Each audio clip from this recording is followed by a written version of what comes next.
वास्तवमा गजल चाहिँ अरबबाट चाहिँ गजल भन्नेकै अरबी शब्द हो, जसको अब अर्थ अब श्रृङ्गार प्रधानसँग लिन्छ, गजालासँग पनि लिन्छ र यसको परिभाषा दिने क्रममा के भन्छ भने औरतों से गुफ्तगू या औरतों के बारे में गुफ्तगू बनाएको अर्थ महिलासँग कुराकानी र महिलाको बारेमा कुराकानी बाट चाहिँ त्यो यसको विषयवस्तुलाई त्यहाँ लिएर गयो। अहिले अङ्ग्रेजीमा पनि भन्छ ghazals means the conversation with the women's भनेर भन्छ।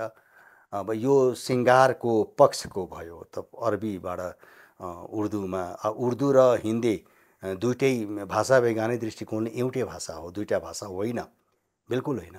तर चाहिँ उर्दू वाचक चाहिँ इस्लाम धर्मसँग सम्बन्धित या अरबी र उर्दू अरबी त्यो फारसी अरबी त प्रयोग हुँदैन, तर उर्दूका त्यो शब्दहरूको प्रयोग गर्दाखेरि उर्दू एउटा छुट्टै भाषा बनाएर गए अनि संस्कृतको तत्सम शब्दहरूको धेरै प्रयोग हुनेलाई चाहिँ हिन्दीतिर राखे। त्यसै क्रममा चाहिँ हामी सबैलाई थाहा छ मोतीराम भट्ट जुन बेला बनारसमा बस्नुहुन्थ्यो, भारतेन्दु हरिश्चन्द्रको मण्डली त्यहाँ थियो, त्यो मण्डलीमा उहाँ आबद्ध हुनुभयो र त्यहाँबाट प्रभावित भएर उहाँले चाहिँ समस्यापूर्तिको गर्ने क्रममा त्यो गजलको बाट चाहिँ प्रभावित हुनुभयो र नेपालमा आइसकेपछि मोतीराम भट्टजीको पालादेखि उहाँले नै नेपालमा गजल भित्राउनुभयो र सिङ्गार उहाँको निश्चित रूप, एक त गजल पनि सिङ्गार भावले भरिएको रचना मानिन्छ आजसम्म। यद्यपि यसमा सामाजिक विसङ्गतिहरू, सामाजिक यथार्थहरू अब चित्रित हुन थालेका छन्, तर 1992तिर गजलको भनौँ न, त्यही बेला नै अब उहाँ मोतीराम भट्ट नेपालमा फर्किसकेपछि मोती मण्डली नै बनाउनु भयो, जसमा ढुङ्गेलहरू, नरनाथ के लुइटेल, त्यसपछि मोतीराम भट्ट स्वयं, उपेन्द्रनाथ जिगर, उहाँहरूको एउटा मण्डली भयो र त्यसबाट नेपालमा चाहिँ गजलको विकास भयो। 2000 तर बिचमा चाहिँ साइलेन्ट भयो गजलको विकास नेपालीमा लेखिने। अब यसको सिङ्गार, यसको संरचना पक्षका कुराहरू अब सन्दर्भ आयो भने गरौँला। मोतीराम भट्ट नेपालमा गजल भित्राउनेमा हामी सबैले थाहा छ मोतीराम भट्टजीले गर्नुभएको हो। अब त्यो उहाँ चाहिँ बनारसमा बस्दाखेरि भारतेन्दु हरिश्चन्द्रको मण्डली थियो, त्यो मण्डलीकोमा उहाँ पनि एकजना हुनुहुन्थ्यो र उहाँ त्यहाँबाट प्रभावित भएर नेपालमा फर्किसकेपछि यहाँनिर गजलको विकासको प्रारम्भ भयो र स्वाभाविक रूपमा जता हेऱ्यौँ त्यतै मेरा प्रिय राम प्यारा छन् भन्ने उहाँको धेरै प्रसिद्ध गजल छ। तर गजलको संरचनाको दृष्टिकोणले त्यसमा काफिया रदिफहरूको जाँच गर्ने हो भने, परीक्षण गर्ने हो भने त्यहाँ भङ्ग हुन्छ। तर पनि विषयगत दृष्टिकोणले र प्रारम्भिक हिसाबमा हेऱ्यौँ भने त्यो धेरै स्तुत्यकार्य हो र त्यसपछि बिचमा धेरै वर्ष लामो साइलेन्ट रह्यो, मौन रह्यो, नेपाली साहित्यमा गजलको त्यति चहल पहल भएन। 2032 सालमा ज्ञानुआकर पौडेलजीको एउटा 4 लाइन गजल शैलीय मुक्तक प्रकाशित भयो र त्यसलाई चाहिँ फेरि पुनरुत्थानको प्रस्थान बिन्दु एक थरीका विद्वानहरूले मान्ने गर्छन् प्राय। तर अर्को थरीका विद्वानले पनि मान्ने के गर्छ भने कि ललितजन रावल नै अथवा त्योभन्दा त्यो उहाँहरूले नै गजलको पुनरुत्थान गरे। तर आधिकारिक रूपमा, प्रकाशित रूपमा मानेको चाहिँ ज्ञानुआकर पौडेलजीलाई हो। त्यो हो, उहाँको हो।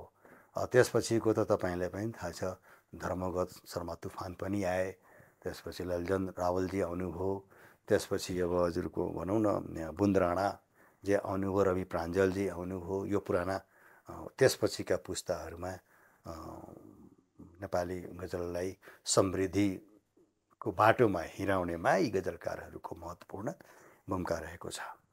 यसरी अरबबाट चाहिँ अरबीबाट उर्दू, हिन्दी हुँदै हिन्दीबाट मात्र नेपाली त्यही धारबाट नेपालीमा गजल भित्रिएको हो र अब त नेपालमा बोलिने अधिकांश भाषाहरूमा गजलको सिर्जना हुन्छ।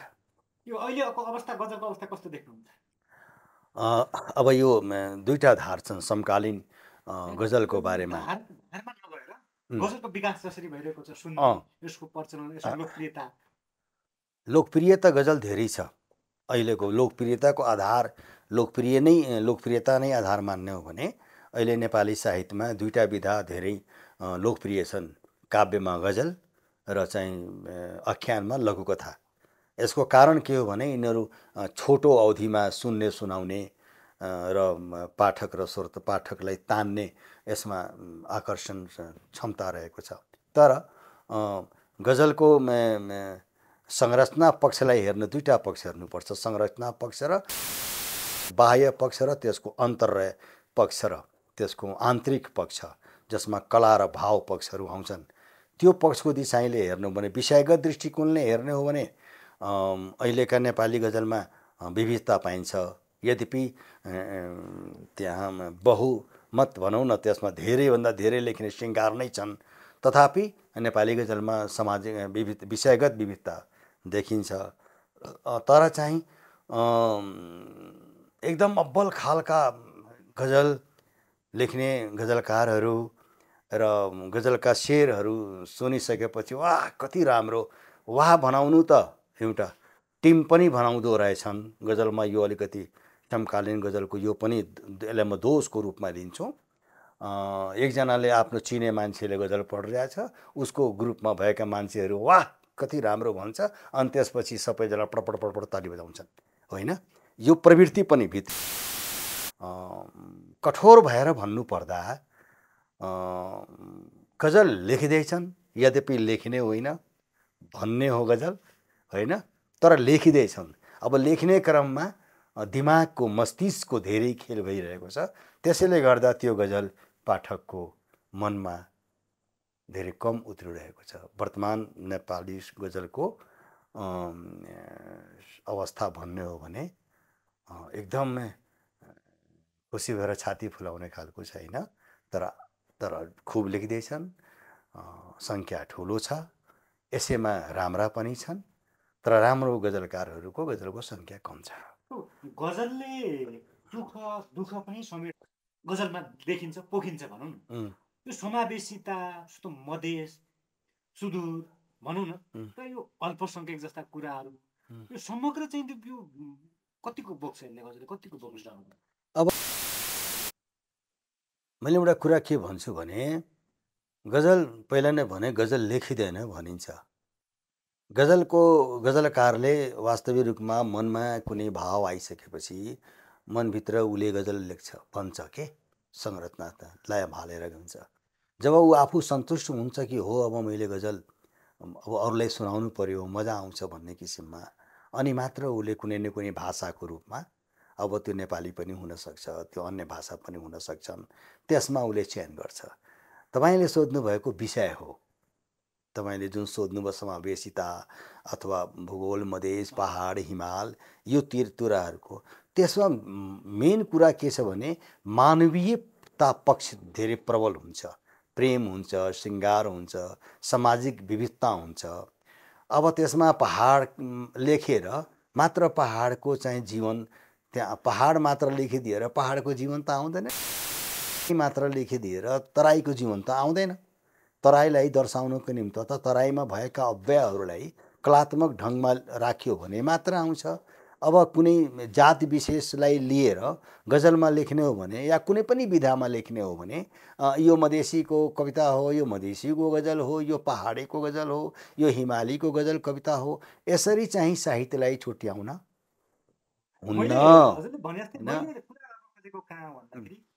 सबैको प्रतिनिधित्व गर्छ नि, होइन? त्यो त मानवीयताको प्रतिनिधित्व गर्यो नि त गजलले या कुनै पनि विधाले। खास गरी गजलमा हामी श्रृङ्गारको कुरा, प्रेमको कुरा, विरहको कुरा। अब पहाडको कुनै नेपाली नागरिक या कुनै मान्छेलाई भन्दै किन भन्नु पर्यो? भावना किन बोल्नु पर्यो? म पहाडमा बस्ने कुनै शेर्पाको बारेमा मात्र गजल लेख्ने हो भने त शेर्पाको जातिले मात्र पढ्ने हो त। उसले त उसको आफ्नो बिम्ब जसले हेर्छ, अनरसिप जसले लिन्छ त्यहाँ जाने हो। तर गजल त भने जब हृदयको कुरा गर्छ भने हृदयको भाषामा हृदयको कुरा गर्ने विधालाई गजल भनिन्छ। यो कथा होइन। कथा लेख्दाखेरि कुन परिवेश त्यसको कसरी आउँछ, भौगोलिक परिवेश कसरी आउँछ, होइन, अब तर गजलको परिवेश भनेको त हृदय हो नि। यथार्थको धरातलमा उभिएर प्रेमको श्रृङ्गार र विसङ्गतिका धरातल त्यो भावनाहरू त्यसरी आउँछन्।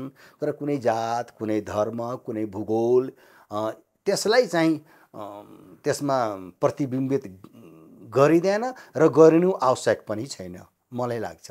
त्यो सम्पूर्ण मानव जातिको वेदना दिने हो, त्यसको प्रेम बताउने हो, त्यसको विद्रोह बताउने हो, वियोग प्रेमको दुईटा पक्ष हुन्छ, संयोग र वियोग होइन। मेन कुरा यही, जबसम्म म कुनै गजलको शेर भन्दैछु भने तपाईँले जब मन पर्दैन, तपाईँको हृदयले जब त्यसलाई टच गर्दैन, स्पर्श गर्दैन, अनि तपाईँ सुन्न चाहनुहुन्न होइन। तर कुनै जातिको बारेमा लेख्यो भने त अब मानौँ न म जुन जातिको बारेमा हुँ, अन्यथा नहोस्, तर म जुन जाति सर्राफ जातिको बारेमा हुँ, मेरो बारेमा लेखेको कुरा त्यो ब्राह्मणले किन पढ्छ? पढ्दैन नि त, सुन्दैन, ए त्यो जातिको भन्छ होइन। एकाडेमिकली बेग्लै कुरा होला, तर यो गजल त भनेको त मनको कुरा मनको भाषामा भन्ने विधा हो नि त। त्यो एउटा फर्म बनाइएको छ त बेग्लै कुरा हो, तर त्यसको आन्तरिक जुन त्यो अव्ययहरू हुन्, त्यो एक शब्दमा भन्ने हो भने हृदयको कुरा हृदयको भाषामा भनिने विधालाई गजल भनिन्छ। यसै गरी जिन्दगानी बितिहाल्छ, केही गर्न सकिँदैन रितिहाल्छ। जीवनले जति राम्रो चिठी लेखे पनि मृत्युले नै शिरमाथि मितिहाल्छ। यसै गरी जिन्दगानी बितिहाल्छ। यो भयो एउटा। यसै गरी जिन्दगानी बितिहाल्छ, केही गर्न सकिँदैन रितिहाल्छ। जीवनले जति राम्रो चिठी लेखे पनि मृत्युले नै शिरमाथि मितिहाल्छ। यसै गरी जिन्दगानी बितिहाल्छ। यद्यपि धेरै अब कविता र गजलहरू छन्, अनि मेरो एउटा हिन्दीको यो पनि जीवनप्रति दर्शन गजलमा आयो भने एउटा अब आजको विसङ्गतिलाई मैले लेखेको छु। त्यो शेर भन्न चाहन्छु म चाहन्छु त्यो कि त्यो एक ही शहर में रहता है, घर नहीं आता है। एक ही शहर में रहता है, घर नहीं आता है। क्या करूँ मैं बेटा अगर नहीं आता है। जानता हूँ मेरे आंगन में नहीं होती है बारिश, जानता हूँ मेरी आंगन में नहीं होती है बारिश। जानता हूँ सावन मेरी छत पर नहीं आता है। एक ही शहर में रहता है, घर नहीं आता है। क्या करूँ मैं बेटा अगर नहीं आता है।